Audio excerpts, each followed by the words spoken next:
June 2015.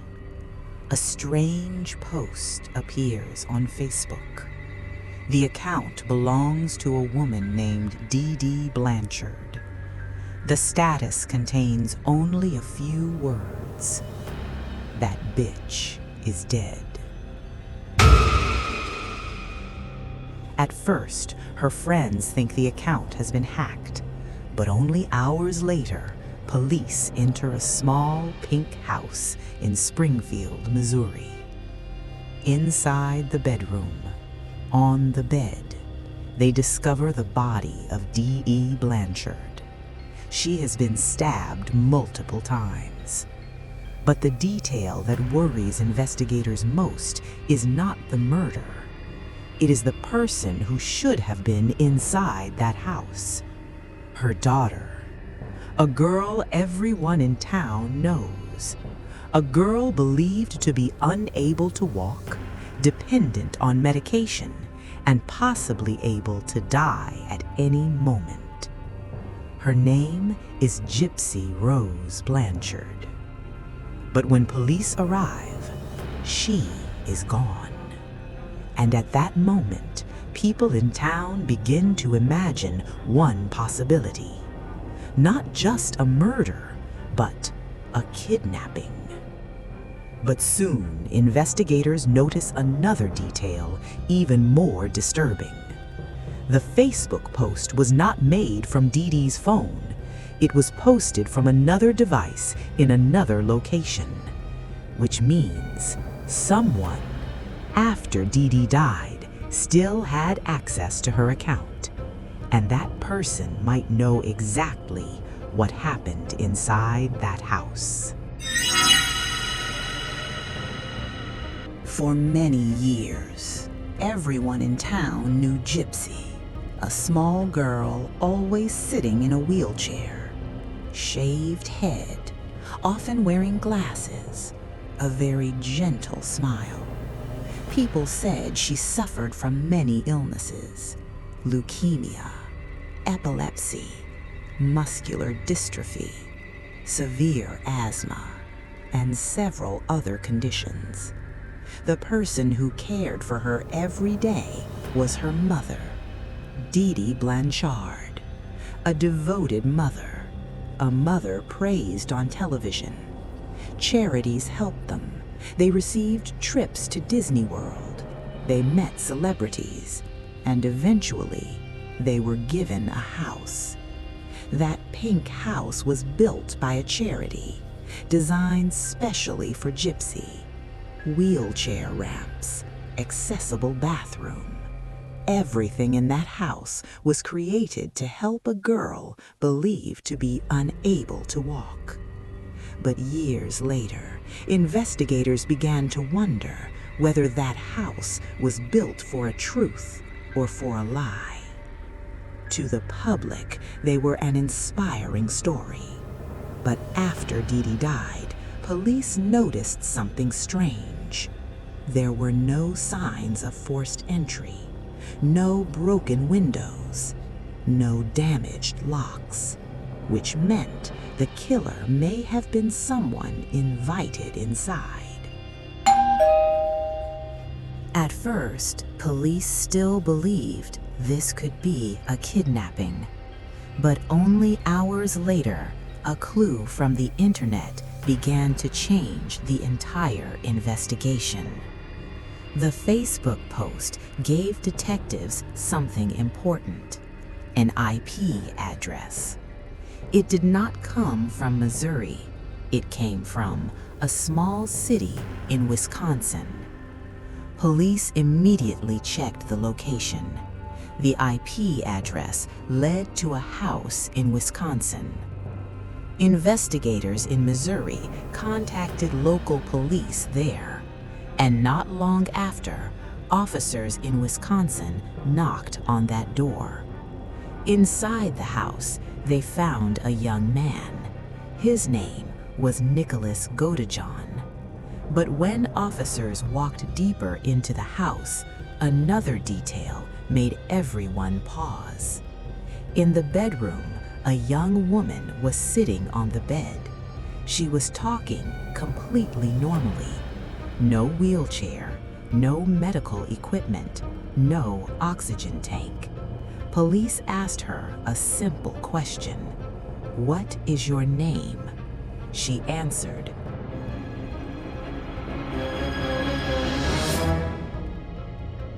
"Gypsy." The room suddenly became silent, because if that girl really was Gypsy Rose, then a new question immediately appeared. For years, everyone believed Gypsy Rose could not walk. At that moment, police still believed the girl in front of them was someone who could not move without help. Medical records described Gypsy as someone who had used a wheelchair for most of her life. So no one in the room was prepared for what happened next. While speaking with investigators, Gypsy suddenly stood up. No assistance, no wheelchair, no support. She took a few steps across the room, completely normally. The officers looked at each other, because according to the medical records, Gypsy Rose had been unable to walk for almost her entire life. So now the question was simple. If she could walk, why had no one in town ever seen it? Police began reviewing her medical history, and they discovered many things did not match. Some hospitals had incomplete records. Some diagnoses had no test results. Some doctors said they had never confirmed those illnesses. Slowly, a new question began to form. If Gypsy was not sick, then what had really been happening inside that house? And as investigators looked deeper into her history, they realized the truth inside that house might be even stranger than the murder itself, because for years, the story everyone believed might never have been true.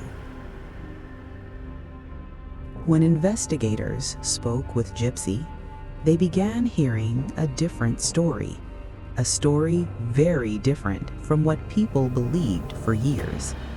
According to Gypsy, since she was young, her mother always said she was sick.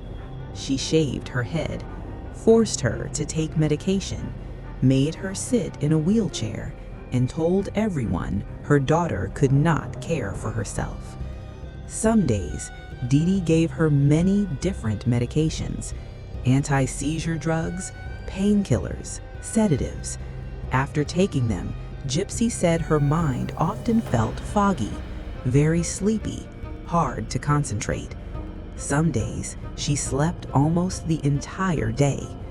For many years, Gypsy believed this was because of her illness, but as she grew older, she began to notice something strange. On days when she did not take the medication, her body felt completely normal. And slowly, a suspicion began to grow. Maybe it was not illness that made her weak. Some nights, when Dee Dee had fallen asleep, the house became completely silent. Gypsy tried something she had never dared to do before. She stood up.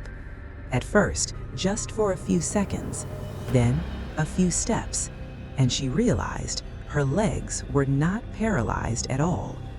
But she was afraid to let anyone know, because every time Gypsy suggested she could walk, her mother reacted very strongly.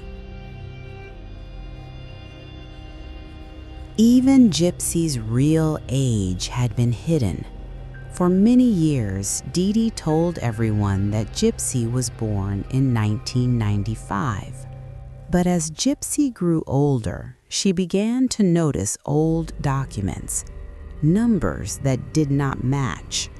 Slowly, she realized her real age was not the same age her mother told everyone. Investigators later discovered another detail. According to some doctors who had met Gypsy, there were moments when she tried to say she was not sick the way her mother claimed. But every time, Dee Dee was there. She told people Gypsy had memory problems or that she was confused because of her illness. And slowly, Gypsy's words stopped being taken seriously because in the eyes of everyone around them, Dee Dee was a devoted mother and Gypsy was only a very sick girl. According to Gypsy, there was something else that made her realize her life was not normal. Dee Dee often told people that Gypsy had the mind of a child, that she could not understand things like other people. And eventually, everyone around them believed it. Doctors, neighbors, charity workers. And when a person is treated like a child for many years, their voice almost disappears.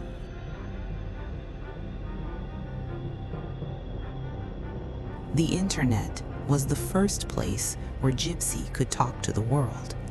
There, no one knew who she was. No one knew the story about her illnesses. And on a dating website, she met Nicholas. Nicholas Godejohn lived in Wisconsin. He was not a very social person. Friends described him as quiet and withdrawn. Nicholas spent a lot of time on the internet, and like Gypsy, he often felt he did not really belong in the outside world. But when they began talking, their relationship quickly became different. They talked every day. At first, just friendship, then something deeper. According to messages later revealed, Nicholas and Gypsy did not only talk about running away, they began creating fantasy stories. Nicholas claimed he had multiple personalities, one of them a darker, more violent version of himself. In those messages, their conversations became darker.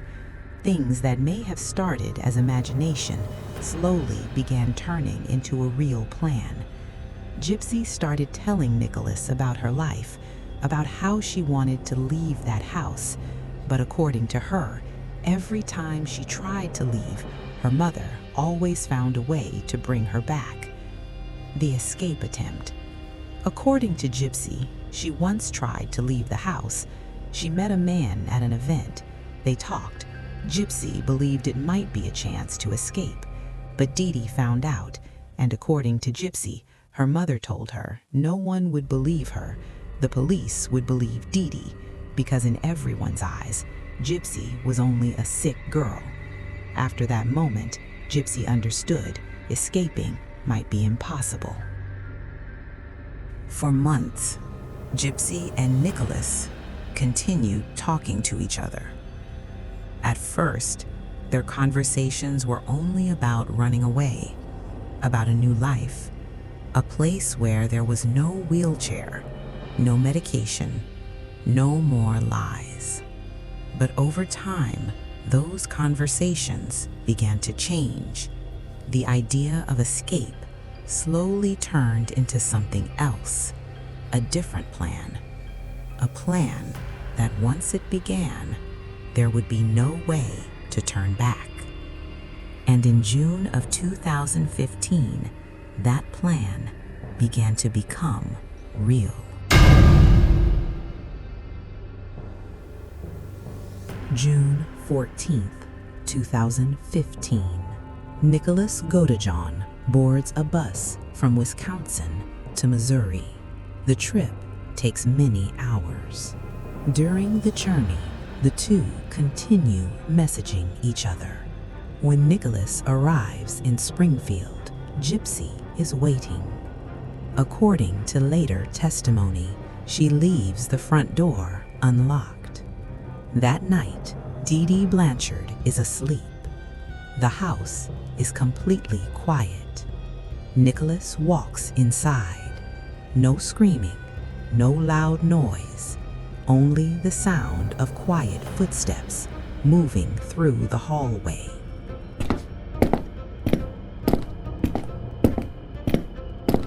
Gypsy does not go with him. She walks into the bathroom, closes the door, and sits on the floor. Later, she says she could not bear to see what was about to happen, so she waits. He enters Dee Dee's bedroom. In his hand is a knife. What happens next lasts only a few minutes. Then, silence. After a while, Nicholas returns and tells Gypsy it is finished. Dee Dee Blanchard is dead. According to later testimony, the two do not leave immediately. They remain inside the house for a short time. Gypsy says she steps out of the bathroom. The house is completely silent. Nicholas takes a shower. And before leaving Missouri, the two do something else. They mail the knife through the post to Nicholas's home in Wisconsin. A small detail, but one that shows this plan was not a sudden decision. After that, the two leave Missouri.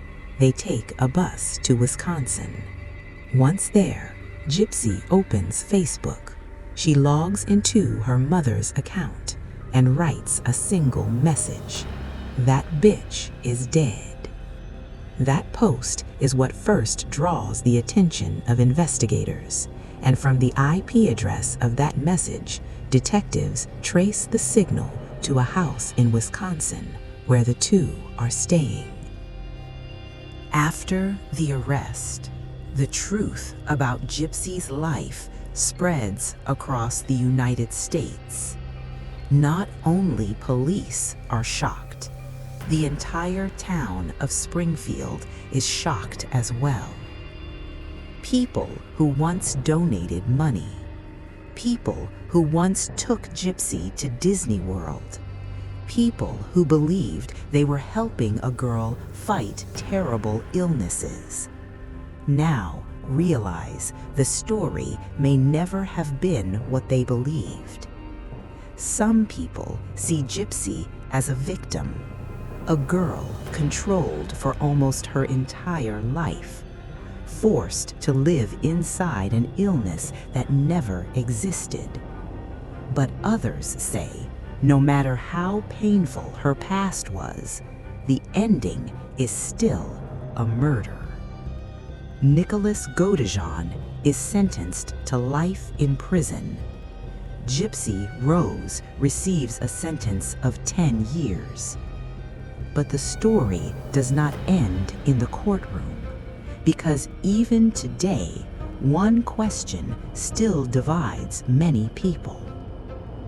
If someone has been controlled their entire life, if no one ever believes them, if every door is closed, then one day, what would they do to escape? And sometimes the most frightening part of a crime is not the moment it happens, but the fact that it has been growing for many years inside a small house that everyone believed was the safest place in the world.